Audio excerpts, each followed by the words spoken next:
dia, boa tarde, boa noite, a graça e a paz, meu povo, tudo bem com vocês? Estamos para mais um RemaCast, você não pode ficar de fora porque esse podcast está demais. Nós vamos falar aqui sobre oração, fé e testemunho e eu estou com a missionária Danildes. Tudo bem, minha lindona? Boa tarde, graça e paz. Eu estou muito feliz de estar aqui participando deste podcast, para nós é um imenso prazer. Amém, é uma honra ter a senhora aqui com a gente, muito obrigada por ter aceitado aí o nosso convite para estar participando. E eu queria, antes, de a gente começar aqui com o nosso podcast, eu queria que você falasse um pouquinho da senhora, para o pessoal te conhecer. Muito bem, eu sou missionária Danildes, já passei 30 anos praticamente fazendo a obra de Deus, me dedicando diretamente à obra. Hoje eu estou na maior dedicação, que é a família, cuidando de filhos, mas graças a Deus o Senhor tem nos abençoado até aqui e tem sido uma trajetória de fé. Amém. Eu tenho certeza que isso vai trazer alguma edificação para todos que vão nos assistir aqui. Amém. A senhora escreveu um livro, que é Deus, olha só que bacana, pessoal, até ganhei o meu aqui, Deus responde, Deus ainda responde às orações. E nós vamos estar falando um pouquinho sobre esse livro aqui também, missionária? Com certeza, vai ser uma bênção, com certeza você que vai assistir vai partilhar de várias experiências e vai edificar a tua fé. Amém. Para quem não sabe, hoje é dia 19 de julho e hoje é o meu aniversário. Bom, tem bolo, gente. 34 anos, imagina só. Ganhando mais experiência, missionária? Glória a Deus por isso. Então, antes da gente iniciar nossas perguntas, eu queria que a senhora fizesse uma oração para a gente, pela minha vida, para quem está assistindo, E também por esse podcast, amém? Amém. Pois vamos orar. Senhor, nós queremos te agradecer por esse dia, 19 de julho de 2025, Senhor, em que tu concede mais uma oportunidade de estarmos aqui no podcast, de estarmos aqui, ó Deus amado, para levar a tua palavra, Senhor, a todos aqueles que precisam ouvir. Mas também é uma data toda especial, porque a tua filha completa mais um ano de vida. Que tu possa, Senhor, multiplicar, que tu possa abençoar e que o teu nome venha a ser glorificado através de tudo que ela fizer. Nós te pedimos porque cremos em nome do teu filho Jesus. Em nome de Jesus. Amém. Então vamos lá. Bom, missionária, acredito que a senhora é uma intercessora, É verdade. Então eu queria que você falasse um pouquinho para o pessoal sobre a oração em si, O que é a oração na sua essência, É apenas falar com Deus ou vai além disso? Na essência, a oração significa relacionamento. Porque falar com Deus, qualquer pessoa fala. Ou fala para reclamar, ou fala para agradecer. De qualquer forma, alguém fala, Até as crianças falam, na verdade. Acontece alguma coisa, oh meu Deus. Quando a gente quer culpar alguém, a primeira pessoa que a gente procura é Deus. É verdade. Então, na verdade, falar por falar com Deus, qualquer um pode falar. Agora, quando se trata de oração, aí é relacionamento. Aí é conversa. E quando se fala em conversa, assim como nós estamos aqui de frente uma para a outra, conversando, conversar com Deus é você falar, mas também esperar Deus ouvir e Ele responder. E isso é um pouco difícil, Parar para ouvir Deus responder, É verdade. Eu acho que esse é o maior desafio da oração, porque a gente fala com os outros, assim como eu estou falando com você aqui, e você me dá logo uma resposta. E muitas vezes Deus não nos dá a resposta imediato. Ou às vezes Ele até dá, mas nós não sabemos ouvir a voz de Deus da maneira que Ele quer falar. E isso é que muitas vezes atrapalha a comunicação. E quando Deus fica em silêncio, ou quando oramos, mesmo com fé, mas parece que Deus está em silêncio e ainda não respondeu ou não quer ainda responder. E aí? É o desafio, Eu sempre digo que eu tenho o costume seguinte, eu oro até Deus dizer alguma coisa. Eu tinha um amigo que ele dizia assim, Deus, nós vamos orar até Deus dizer alguma coisa, ou então dizer porque aqui não disse, mas ele vai ter que dizer alguma coisa. Eu entendo que Deus age de alguma forma. Ou Deus diz sim, ou Deus diz não, ou Deus diz espere, mas Deus sempre fala. Aprendi com a minha mãe que não existe oração que Deus não responda. Agora, a gente aqui muitas vezes quer a resposta do nosso jeito, e às vezes não aceita a resposta de Deus. E ela é diferente da nossa. Mas toda oração tem resposta. É só a gente prestar bem atenção na forma com que Deus está falando. É verdade. Conta um pouquinho assim para o pessoal te conhecer em relação assim, à sua vida, Quanto tempo de cristã? Pois é. Quanto à minha vida, eu brincava ainda há pouco, Você está nos 34, mas eu fiz os 4.9, Mas eu nasci num berço evangélico, sou neta de pastor, do estado do Maranhão. E desde que eu me entendo, eu eu estive dentro da igreja, né? Sempre estive dentro da igreja. Sempre estive convivendo, trabalhei. Eu comecei a trabalhar com o departamento infantil de crianças, eu tinha 9 anos de idade. Então, eu passei por todos os departamentos da igreja. Eu fui desde professora de escola dominical até tesoureira da igreja. Então, de tudo que teve na igreja, eu estava sempre disposta. Eu queria era estar envolvida. Mas uma das coisas que me fez permanecer foi justamente essa questão da oração, da fé. Viver os milagres. Porque muitas vezes as pessoas se afastam da presença de Deus ou da igreja porque elas não vivem a convicção de uma comunhão, de um relacionamento com Deus. Mas quando você gera intimidade com alguém e esse alguém te faz bem, é claro que você quer ficar perto dele. Verdade. Não é verdade? Então, o que aconteceu comigo foi isso. E eu morei já em 8 estados, né? Eu viajei muito, desde nova. Meu pai trabalhava em obras, né? Sempre em firmas. E como eu sou filha única, mulher, tenho 2 irmãos, aconteceu que eu tinha que viajar com eles. Então, com 4 anos, eu fui embora para o Pará. Eu nasci no Maranhão. Com 9 anos, eu voltei do Pará para o Maranhão. De lá, fui embora para o Rio de Janeiro. Morei 2 anos. Fui para Santa Catarina. Voltei para o Maranhão. Casei, fui embora para o Piauí. Ou melhor, fui embora para Manaus, Amazonas. Voltei, fui embora para o Piauí. E depois fui para o Ceará. Por último, do Ceará, estou eu aqui em Lucas do Rio Verde, pela graça de Deus. Então, eu conheço várias igrejas, vários estados. E isso, a cada lugar, tem uma experiência diferente. A cada lugar tem uma... Porque todos esses lugares que eu fui, foi por meio de oração. Foi com um propósito. Que eu entendo que quem serve a Deus serve por propósito, ou então não serve. Nós só somos servos porque Deus tem um propósito. E a melhor coisa que alguém pode ter é um propósito da parte de Deus. Porque quando tudo não estiver valendo nada, aí você se lembra, mas Deus tem um propósito na minha vida. Verdade. Então vale a pena continuar. Eu aprendi que filho de pastor não é pastorzinho, né? E filho de crente não é crentinho. Eu usava essa frase dessa forma. Eu sempre dizia assim, filho de crente não é crentinho. Ele às vezes é cretino. Ele acha que pode fazer alguma coisa, quando na verdade ele não pode, porque ele precisa se converter. Isso. Ele precisa ter a sua experiência com Deus. E não interessa se você vem de uma família, né, que tem pastores, que tem pessoas evangélicas. Você precisa conhecer Jesus tem que ter a sua experiência, de maneira exatamente pessoal e intransferível. Porque a experiência que você tem e a experiência que eu tenho, elas são diferentes. E elas têm impactos diferentes na nossa vida. É verdade. Como você falou, né? Desde criança, né? Você nasceu no berço evangélico, essa é a verdade, né? Verdade. Mas você lembra, assim, qual foi a idade que você realmente teve essa consciência, essa convicção, né? Através da oração, né? Como você disse. Mas você lembra, assim, qual foi a idade que você teve essa convicção? Não, eu quero viver isso, eu quero viver o chamado de Deus na minha vida. Eu tinha 9 anos de idade quando, numa escola bíblica de férias, ainda no Pará, na cidade de Tucuruí, eu aceitei Jesus. Porque, na verdade, eu era filho de crente, mas aí eu me lembro demais que meu pastor, de saudosa memória, ele falou, né, a respeito da gente confessar Jesus como Salvador. Então, eu lembro que E nessa época, foi descoberto que eu tinha um caroço. Um caroço no pescoço. E esse caroço tem até no livro, né, o testemunho. E quando minha mãe descobriu, eu tinha 2 anos de idade. Mas com essa idade de 9 anos, foi que eu comecei a perceber que o caroço, ele subia no pescoço, aqui do lado direito, e ficava muito alto. E causava muitas dores. E aquilo me dava um medo.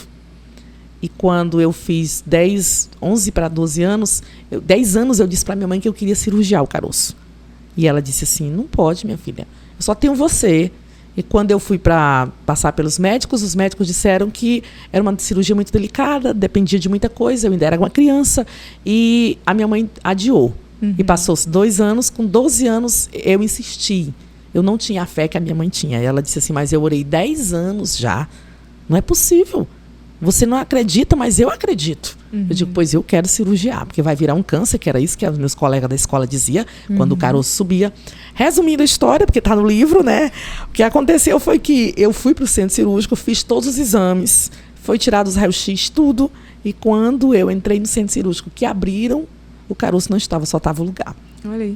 E o médico, lembro demais que a cirurgia era local, e o médico perguntava, você está bem? Eu digo, tô. Você está sentindo alguma coisa? Eu disse, não.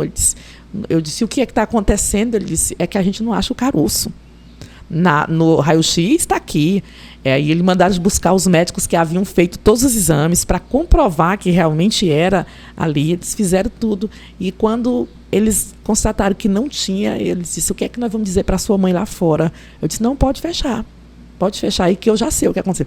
Lá naquela hora, em cima da mesa do centro cirúrgico, eu entendi que Deus estava dizendo para mim: você não acreditava, eu não estou operando milagre na sua vida por sua causa, eu estou operando por causa da oração da sua mãe. A partir dali, eu fiz um propósito com Deus. Eu nunca mais deixaria de acreditar ou viver pela fé. Quando eu saí do centro cirúrgico, já foi gritando, dizendo para minha mãe: não tem caroço, não tem caroço, Jesus curou, Jesus curou. E eu lembro demais que o maqueiro ia empurrando, dizendo: não fale que você vai encher de gás a cirurgia.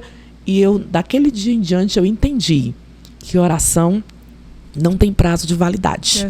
Oração, ela vai acontecer se alguém acreditar. E às vezes até o abençoado, até vamos dizer assim, o que vai ser beneficiado com a oração, que no caso, naquela ocasião fui eu, não acredita, mas Deus não vai impedir, porque se tiver um que acredita, já é suficiente para Deus fazer milagre. Amém. Amém. Bom, eu acredito que cada um faz o seu devocional, ou o seu momento de oração, né, o seu jejum, da forma como se move no dia a dia, né, questão de tempo. Mas eu acredito que para quem é intercessora, acaba até gastando mais tempo, né, em oração, em jejum. Né, esses dias a senhora foi ministrar lá na Remanescer, e a senhora disse que tem uma lista, né, tá aqui, com nomes. Falando isso, a senhora colocou meu nome aí? Tá E hoje pela manhã, eu passei a manhã em propósito, né? Aproveitando o tempo, eu passei amanhã em propósito. E hoje eu peguei a listinha e disse para Deus, nome por nome. Disse: Deus, hoje a gente tem tempo, a gente tem nome por nome para apresentar. E foi um momento maravilhoso, porque uma das coisas que eu aprendi, Alice, é coisa melhor que tem. Eu até brinquei lá na ministração na sua igreja. Coisa melhor que tem é você interceder. Porque eu sempre digo, não é porque eu sou boa que eu intercedo, né? Que eu quero que a pessoa desocupe a fila para ficar mais perto da minha vez, né? Mas, na verdade, é que a palavra de Deus nos deixa um exemplo muito claro. Quando Jó intercedeu, o Senhor virou o cativeiro de Jó. Isso. Então, eu tenho isso comigo, que esse poder da intercessão, ele é muito grande. E, às vezes, a gente não sabe orar pela gente. Mas a gente alcança a graça de orar pelo outro. Sim. E isso aqui nos torna igreja, isso aqui nos torna um corpo só, né? E temos uma única cabeça, que é Cristo. Então, tudo isso faz uma diferença muito grande. Então, eu amo essa questão da intercessão. Como você disse, o nosso tempo não permite, às vezes, a gente gastar muito tempo. Eu divido na madrugada, né? Quem me conhece sabe, eu mando emoji de oração. Eu oro por você, eu estou orando por você. Ou então, a imagenzinha, a minha amizade inclui orar por você. Eu gosto muito de mandar essa para quem não é evangélico. Eu tenho muitos amigos que não são evangélicos. E, às vezes, eles, quando eu passo alguns dias sem mandar, eles mandam uma mensagem para mim. Sinto falta de acordar com aquele emoji de oração. Sabe? Então, isso faz uma diferença muito grande. Sim. Durante a pandemia, eu vivi essa experiência muito clara, porque eu estava em Fortaleza, no Ceará, e foi um dos estados mais afetados. Nós ficamos isolados mesmo, proibidos judicialmente de sair de casa. E muitas pessoas me ligavam, muitas pessoas. Às vezes eu passava a madrugada conversando com alguém que queria tirar a sua vida porque tinha perdido um ente querido para o Covid. Então, quantas e quantas vezes... o que salvava, a pessoa dizia assim, eu não desistia, porque quando eu estava pensando numa besteira, o celular pitava, aquela luz acendia e tinha alguém de joelhos. Aquela imagenzinha que você mandava era suficiente para mim não desistir. Isso não tem preço. Na verdade, às vezes a gente não quer gastar um tempinho e tudo que a pessoa está precisando é que você diga uma palavra para Deus, não é nem para ela. Às vezes é para Deus a respeito dela, porque o Espírito Santo age enquanto a gente ora. E como você consegue, então, nessa correria aí do dia a dia, manter, né, essa vida de oração constante, né, e alinhada aí com Deus? Eu vivo de propósitos. Né? Uma das amigas disse sempre pra mim assim, mulher, quando eu tô numa luta, eu me lembro de ti, com negócio de propósito. Eu vivo de propósito, sabe? Eu não deixo de fazer. Eu descobri uma coisa. Às vezes a gente... não, tô precisando que Jesus me dê uma casa. Vou fazer um propósito para Jesus me dar uma casa. Eu tô precisando de um carro. Tô precisando casar. Eu tô precisando de sei de quê. Ou então eu tô com um problema de saúde que ninguém resolve. Eu vou fazer um propósito para Jesus curar. Quando, na verdade, a nossa vida precisa ser uma vida constante de propósito.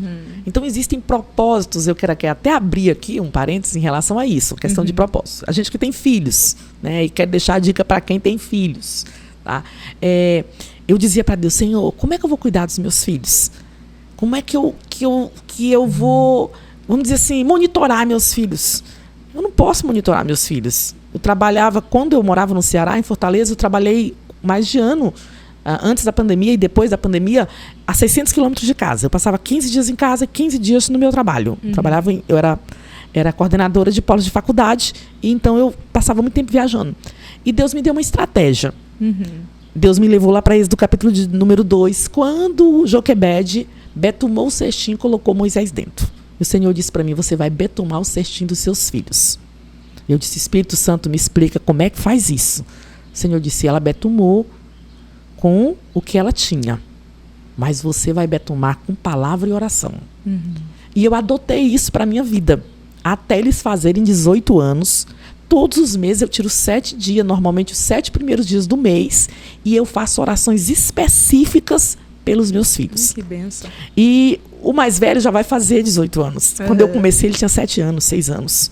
Sabe? Então o outro ainda tem mais um tempo para me esperar, porque ele ainda tem 13 anos. Mas eu fico tão maravilhada. Por quê? Porque ao longo desse tempo, eu estando perto ou longe, ele está sendo betumado, eles estão sendo protegidos. Independente da minha presença, a presença de Deus está. E eu sempre digo para Deus, quando eu soltar a mão deles, que eles estiverem maior de idade, fazendo as escolhas deles, eu tenho certeza que tu nunca vai soltar.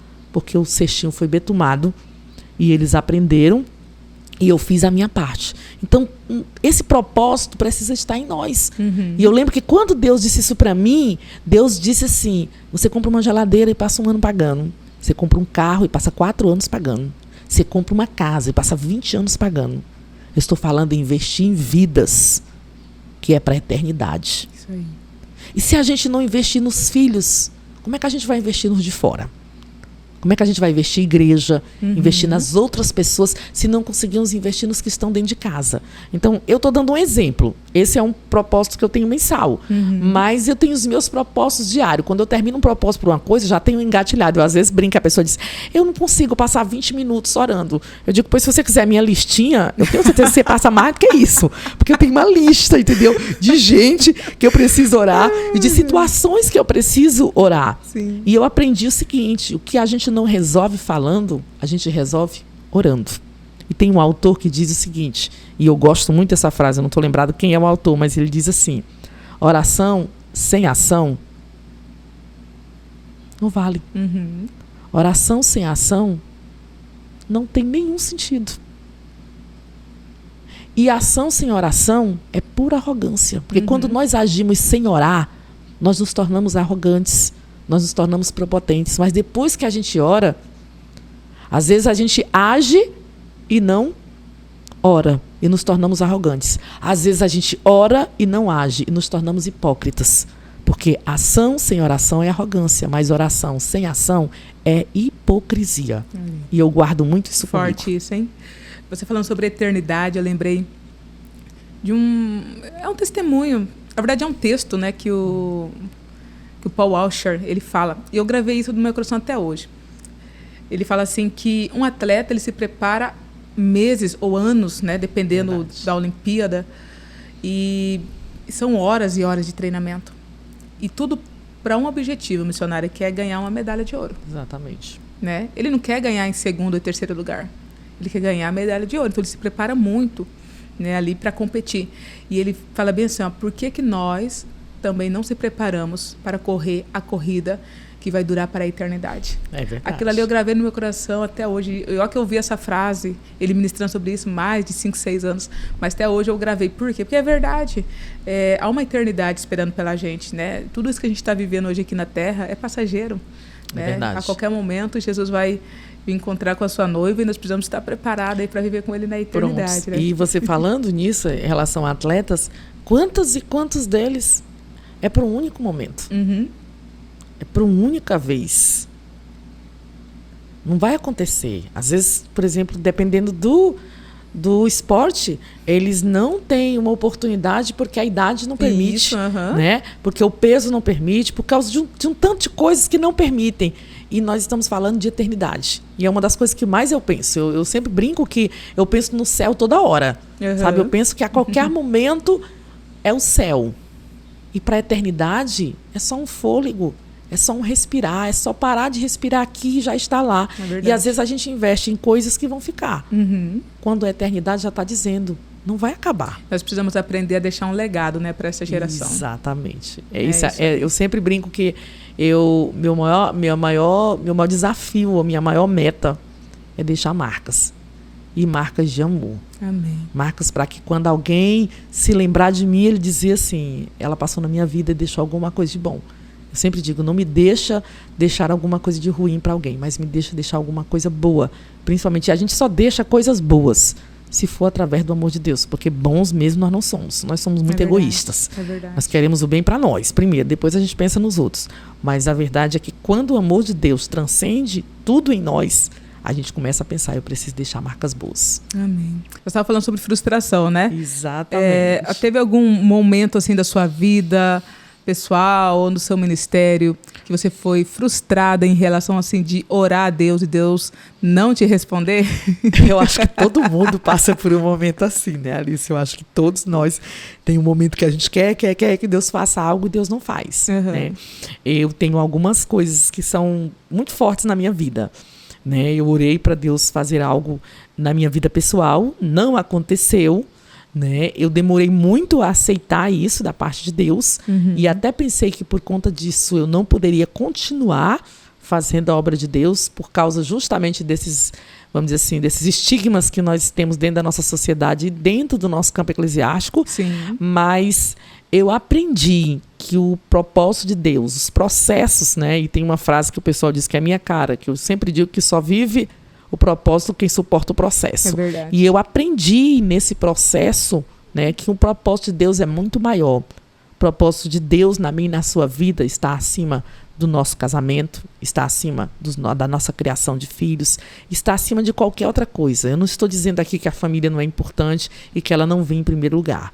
Eu estou dizendo, é o que próprio Jesus diz. Buscai primeiro o reino de Deus. E amai a Deus acima de todas as coisas. Exatamente. Né? Então, nisso eu acredito. Agora, por que Deus não respondeu do jeito que eu queria? Por que Deus não fez? Que essa é a grande pergunta que a gente faz quando a resposta não vem. Sim. E eu prefiro entender ou aceitar que o propósito de Deus é muito maior. Ou seja, eu brinco assim, às vezes você está pedindo a Deus um carro. Não, uma bicicleta, e Deus está querendo te dar um carro. Às vezes você está pedindo um carro e Deus está querendo te dar um avião. Nós é que temos a mente muito limitada e o trabalhar de Deus, ele é muito diferente. E eu aprendi, principalmente com a pandemia. Durante a pandemia, nas lives que eu tenho no meu canal, no YouTube, eu tenho uma mensagem chamada existem destruições que vêm para reconstruir a sua vida. Tem coisas que Deus vai destruir para Ele construir algo novo. E a base lá era justamente sobre Raabe. Deus destruiu toda Jericó. E poupou uma única mulher que, ao meu ver e ao seu ver, e dentro da nossa sociedade, nós não achamos que merecia ser salva. Mas Deus destruiu uma Jericó, mas fez nascer, através daquela destruição, uma nova história para uma pessoa que ainda entra para a genealogia de Jesus. Verdade. Só para contradizer tudo aquilo que as pessoas têm de conceitos ou de preconceitos certos ou errados. Porque, graças a Deus, Jesus não pensa como nós pensamos. É verdade. Graças a Deus. Missionária, acredito que a senhora acredita nos dons espirituais, né? Bastante. Acredito que a senhora também deve orar em línguas, né? Porque a Bíblia fala que quando nós oramos em línguas, nós estamos falando ao Espírito de Deus, né? E até essa questão de viver o propósito, que muitas vezes nós não sabemos como orar, não sabemos como pedir. E a oração em língua, ela faz isso, né? De a gente viver e pedir aquilo que Deus quer para as nossas vidas. Só para a gente falar um pouquinho aqui para o pessoal, né? Sobre a oração em línguas. A senhora tem também esse momento de gastar tempo em oração em línguas? Eu sempre digo, Alice, o seguinte, que duas coisas que eu tenho comigo. Se eu for para a presença de Deus e eu não chorar e eu não falar em línguas, alguma coisa está errada.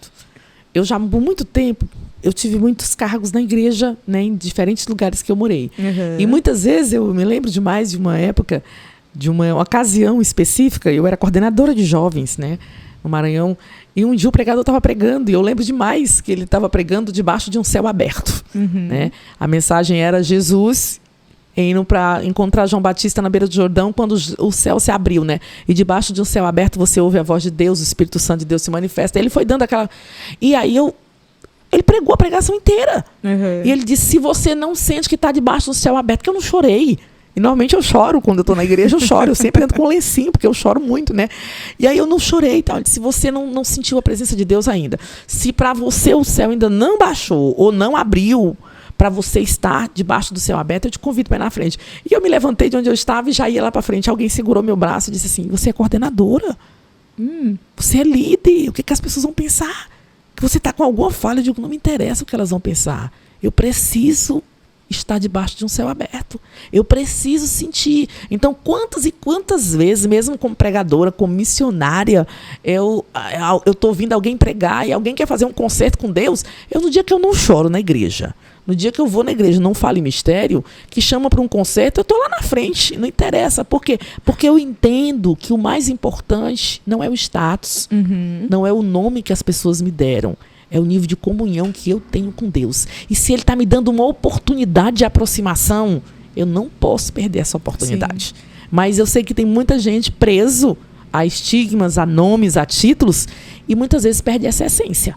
E não é nada, vamos dizer assim, fácil você ter que admitir. Mas nós somos vasos, somos pó, e a gente precisa, todos os dias, se renovar na presença dEle.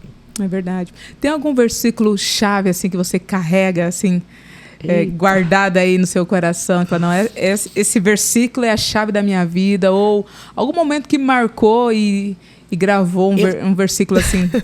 Eu tenho alguns versículos que eu carrego comigo, né? Vamos dizer assim, não é os amuletos, mas são as palavras que eu tenho comigo exatamente por causa de momentos, né? Quando eu fui embora para o Rio de Janeiro, eu tinha 20 anos e eu vivi uma experiência única, né?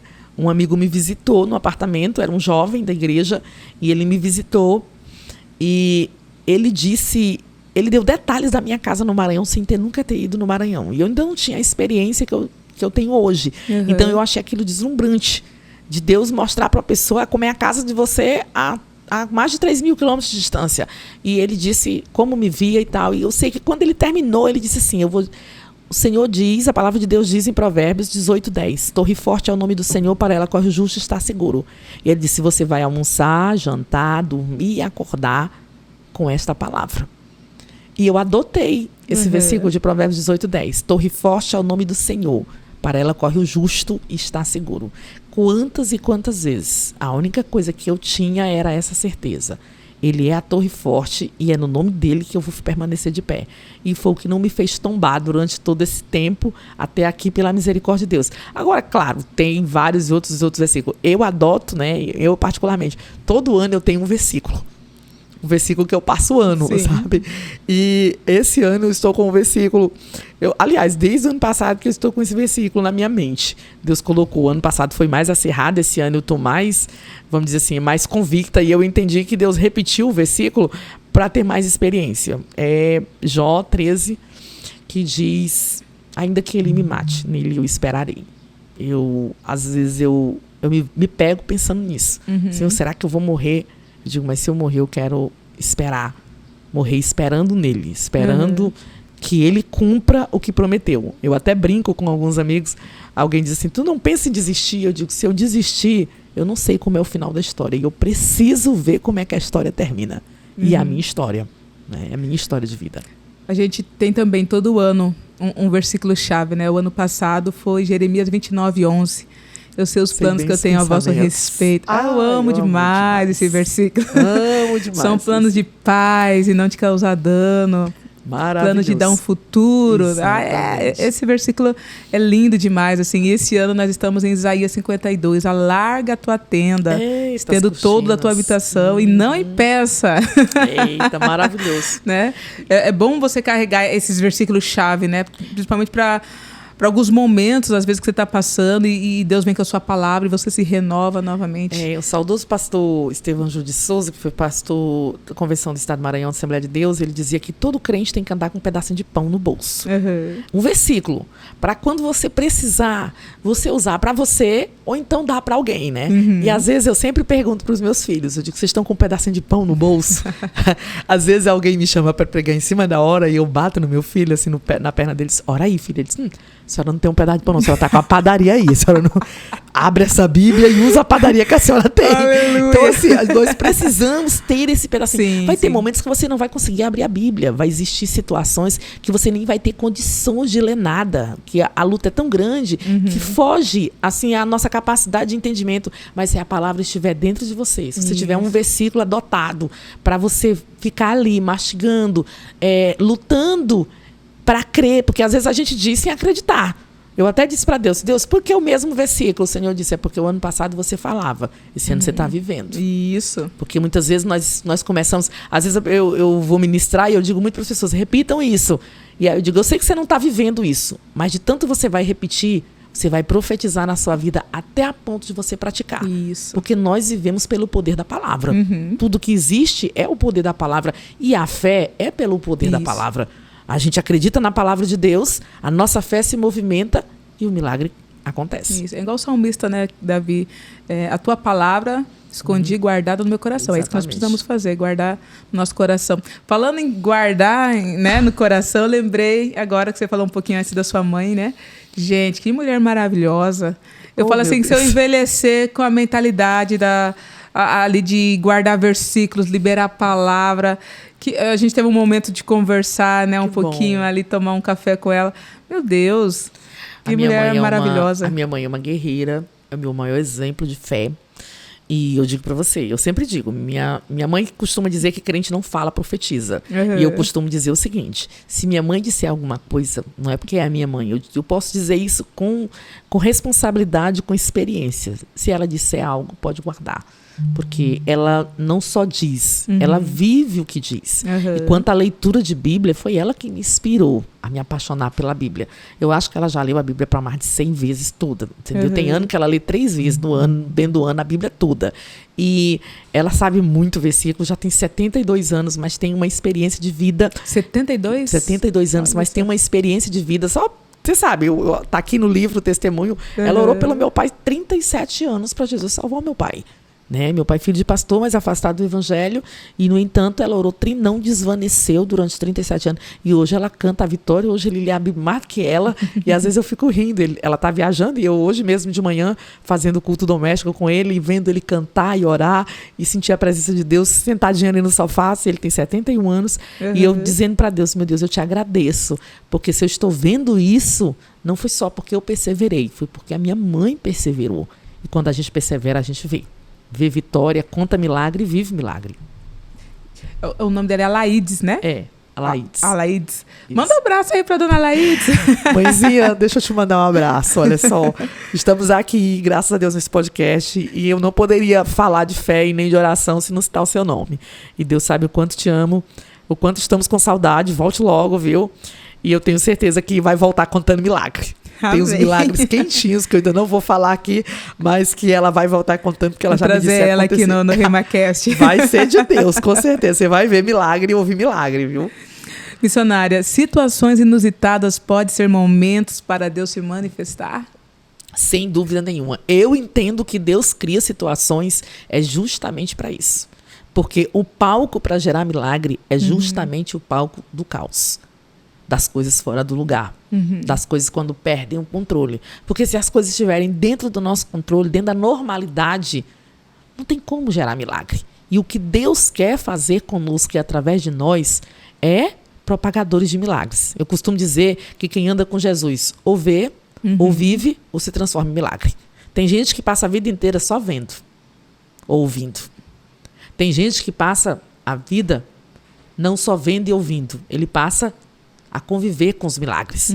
Mas tem gente que se transforma. E eu posso usar na Bíblia vários exemplos. A multidão que seguia Jesus, os discípulos que seguiam Jesus, eles viam e ouviam sobre milagre.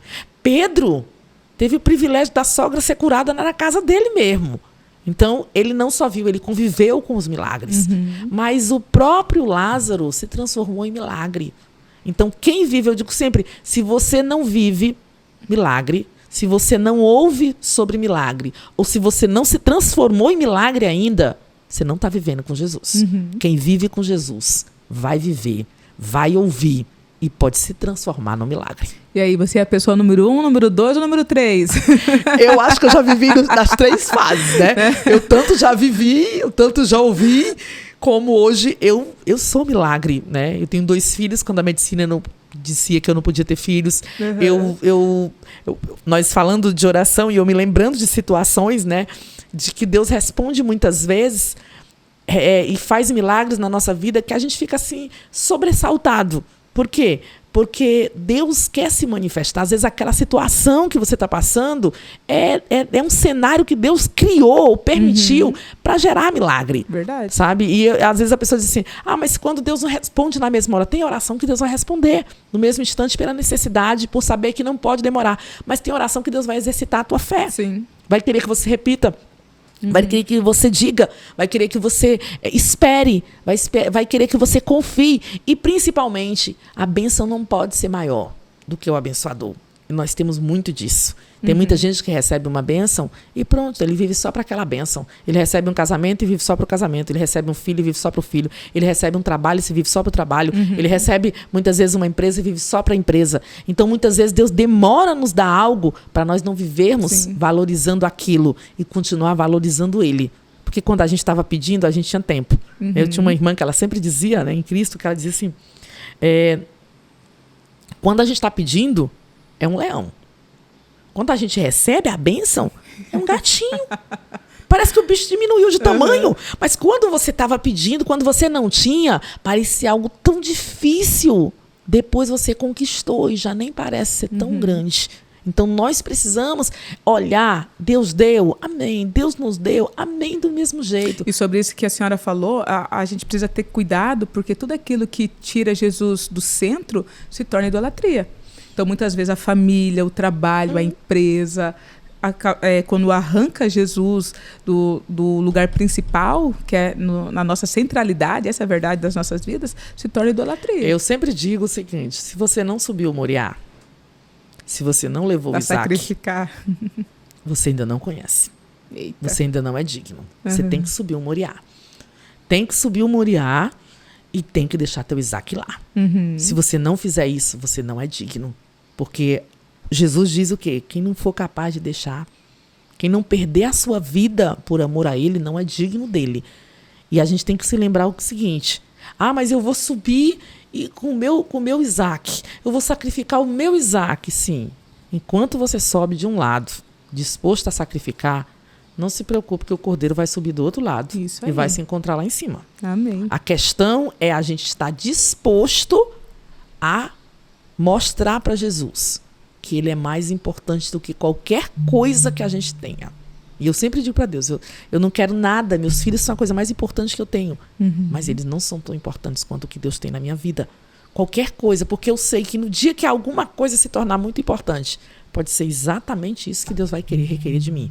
Então, para evitar esse choque, para mostrar que Deus, Ele é o centro, nós precisamos manter Jesus no centro. Do centro da nossa vida, das nossas vontades. Por quê? Porque Deus sempre sabe o que é melhor. É verdade. Como ministra da palavra, a gente muitas vezes prega algo que a gente está vivendo. Ou muitas vezes nós ministramos algo, né, que nós sabemos que é real, porque é a palavra de Deus, mas ainda não vivenciamos. E muitas vezes Deus, eu sempre falo que Deus é comprometido com sua palavra, Ele nos testa, né? Mas também muitas vezes nós somos afrontados por Satanás. E aí? A senhora... Essa questão de viver o que você prega é um negócio fora de sério. Eu cheguei uma época na minha vida, pra você ter uma ideia, que quando alguém me convidava pra pregar, eu perguntava assim, qual é o tema? Qual é o tema? Porque dependendo... Por quê? Dependendo do tema, eu não queria. Por quê? Porque uma vez eu sofri 2 acidentes seguidos, né? E eu perguntei para Deus, Senhor, o que está acontecendo? Satanás está chegando muito perto. Quando eu ia pregar, sempre acontecia alguma coisa, mas esse estava muito perto. Aí o Senhor disse, na verdade, eu estou testando você naquilo que você prega. E eu sofri um incidente, um pequeno acidente. Eu ia pregar numa vigília, estava com 3 sequências. Eu ia pregar numa vigília, eu ia pregar no encerramento de uma campanha de oração e ia pregar num congresso. 200 metros de casa, simplesmente eu tropecei e caí. E na queda, eu abri o joelho, deu 5 pontos. Na hora foi um sangue terrível e eu fui levada para o hospital. E eu sei que eu peguei 5 pontos no joelho e eu fiquei me perguntando. E a minha mãe, a primeira coisa que disse, cancele todas as agendas, o médico mandou você repousar. Eu tenho um problema de alergia, anestesia, então foi ponteado quase fazer que nem a história, na força mesmo. Colocaram uns algodões na minha boca e pontearam porque a anestesia não pegava, por conta de que eu tenho alergia e não posso usar todo tipo de anestesia, e precisava pontear porque a perca de sangue era muito grande. E eu sei que naquela madrugada, com a perna estirada, e lembrando das ministrações que eu tinha, eu disse, Deus, o que está acontecendo? E o Senhor disse assim, tu vai pregar sobre o quê no domingo? Aí eu abri a agenda e o tema era Marcas da Resistência. Eita. Tomei um susto. Eu disse, não tinha me lembrado disso. Ele disse, quando é que você resiste? É quando você se ajoelha. Satanás pensa que você não vai mais continuar resistindo, porque não pode se ajoelhar. Então, mesmo de pé, deitado ou sentada, você vai continuar. E no dia seguinte, na noite seguinte, eu virei uma noite pregando na vigília. E à medida que eu ia pregando, que Deus ia me usando, onde estava enfaixado na perna, o sangue corria. E as pessoas ficavam olhando, mas Deus me usando, e Deus me usando em profecia para as pessoas. Existem até os vídeos. E as pessoas diziam assim, meu Deus, como é que ela consegue? Quando o sangue esfriou, os pontos estavam todos praticamente rompidos. Mas eu não parei. Por quê? Porque eu entendi que o que o inimigo quer justamente nos paralisar. E essa questão de você viver o que você prega, você tem que ter muito cuidado. Eu conheço muita gente que já pregou e não consegue mais pregar. Por quê? Porque uma coisa é você dizer e outra coisa é você viver.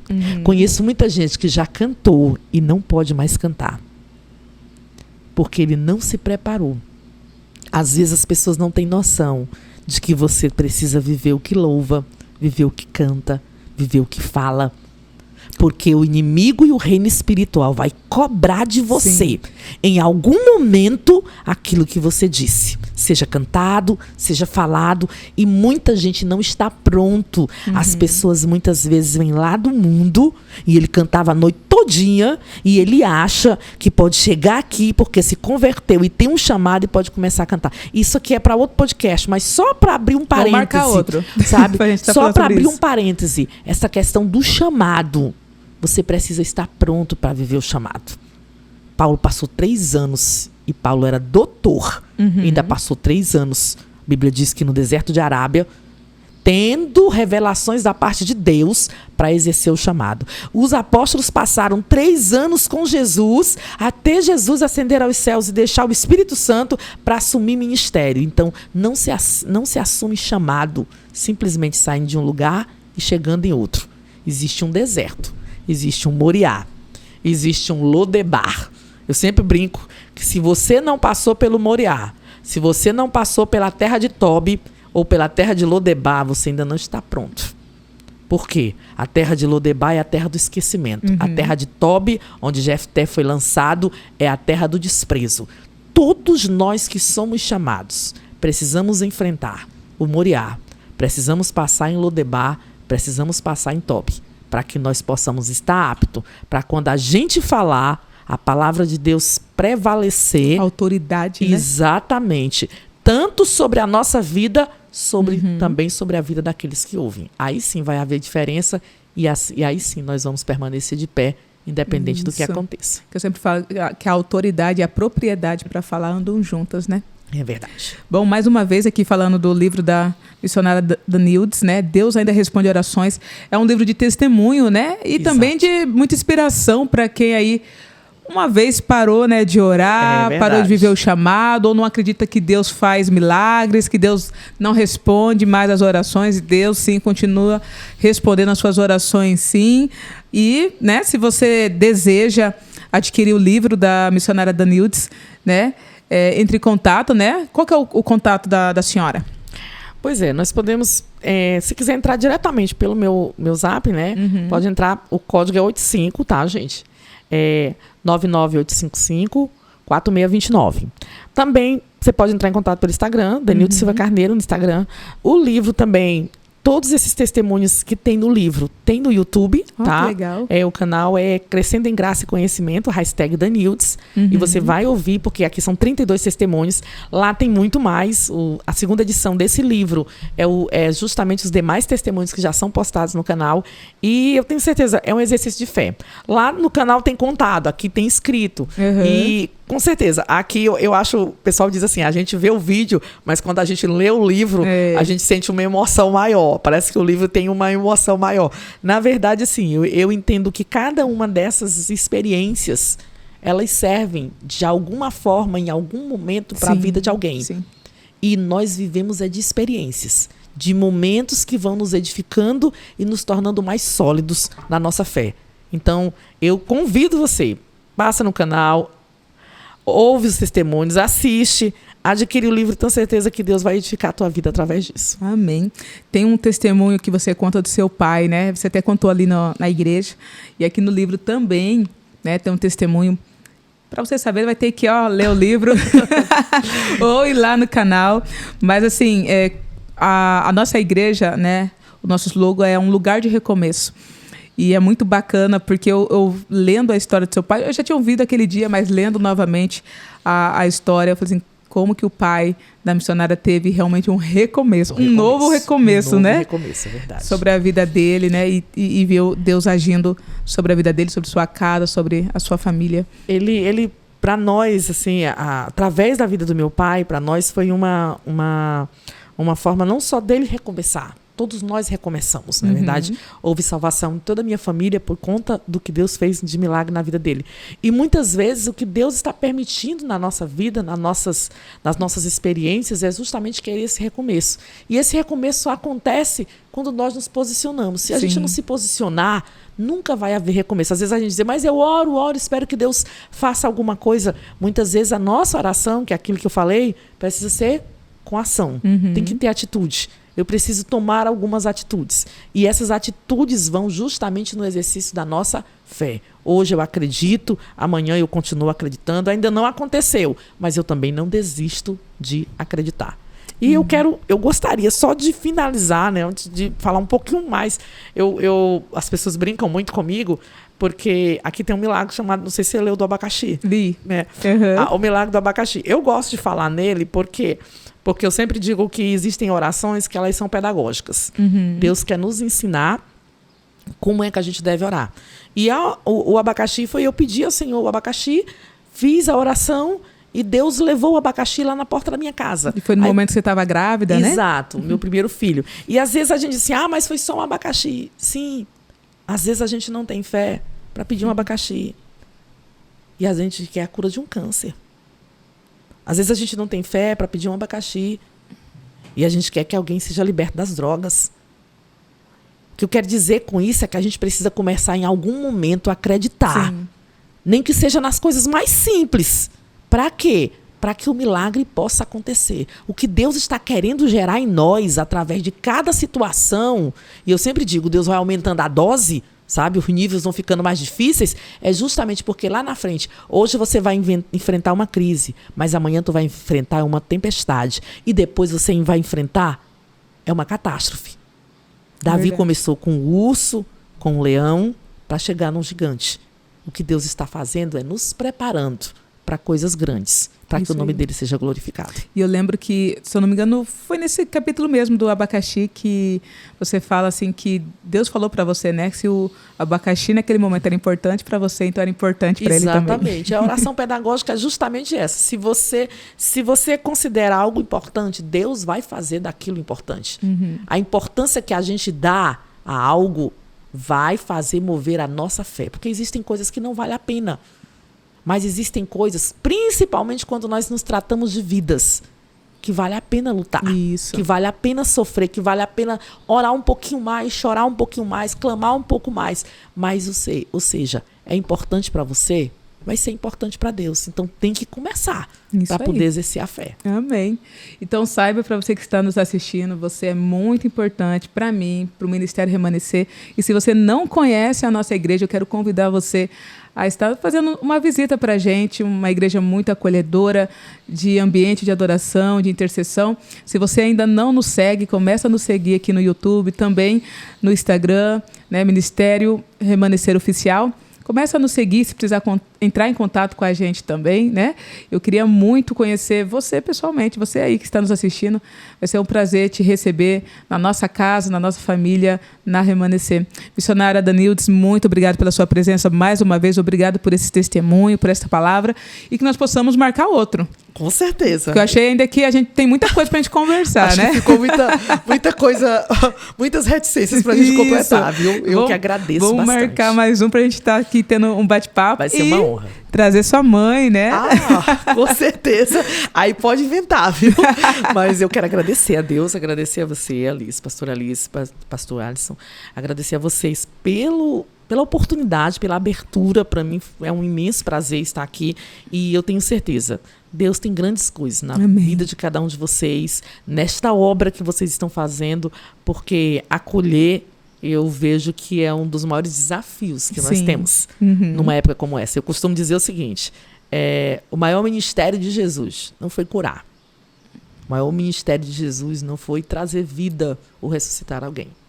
Foi Jesus se importar com as pessoas. O que eu mais amo em Jesus é que se ninguém via, Jesus via. Que se ninguém se importava, Jesus se importava. Sim. Então, uma das coisas que mais Jesus disse para mim, eu quero que você se importe. Mesmo que a igreja não se importe, que os outros não se importem. E quando vocês falam do ministério de vocês, que é acolher, é se importar. Isso. Que Deus continue usando vocês para se importar com as pessoas. Amém. Glória a Deus. Gente, ó, beijo no coração de vocês e até a próxima. Tchau, tchau.